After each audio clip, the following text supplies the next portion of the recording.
লগ্নিকৃত টাকা ফেরতের নিশ্চয়তা নেই, তাই তুলনামূলক বেশি অর্থ ব্যয়ে নির্মিত সিনেমাগুলো ঈদে মুক্তি দেওয়ার জন্য মুখিয়ে থাকেন প্রযোজকেরা।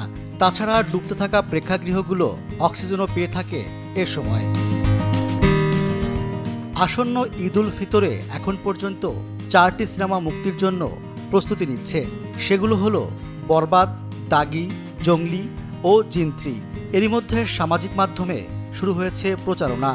নেটিজেনরাও সিনেমাগুলো নিয়ে আগ্রহ দেখাচ্ছেন। শাকিব খান অভিনীত বরবাদ নিয়ে সাকিবিয়ানদের আগ্রহ তুঙ্গে। ধুন্ধুমার অ্যাকশনে ভরপুর টিজারে ঢালিউড সুপারস্টার বিধ্বংসী রূপে ধরা দিয়েছেন।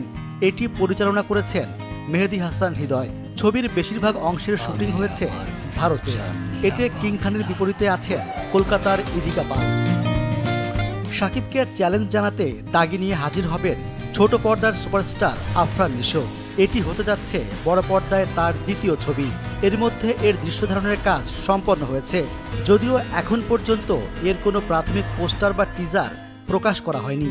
সিনেমাটি পরিচালনা করেছেন শিহাব শাহিন। এতে নিশোর বিপরীতে আছেন তমা মির্জা।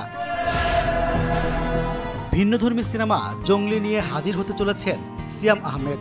ইতোমধ্যে ছবির পোস্টার ও গান প্রকাশ পেয়েছে। এতে তার লুক নতুনত্বের আভাস দিয়েছে। এম রাহিম পরিচালিত ছবিতে আরও আছেন বুবলি ও দিঘি।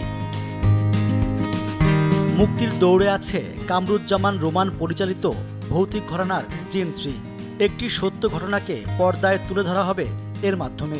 ছবির একটি পোস্টারও প্রকাশ করা হয়েছে, যা দর্শকের কৌতূহল বাড়িয়েছে। এতে কেন্দ্রীয় 2 চরিত্রে অভিনয় করেছেন নুসরাত ফারিয়া ও সজল। সাধারণত ঈদের আগে মুক্তির দৌড়ে একাধিক ছবি অংশ নেয়, তবে শেষ পর্যন্ত অনেক প্রযোজক সেই প্রতিযোগিতা থেকে সরে আসেন। এবারও তেমনটা ঘটবে কিনা তা জানতে আর মাত্র কয়েকদিনের অপেক্ষা।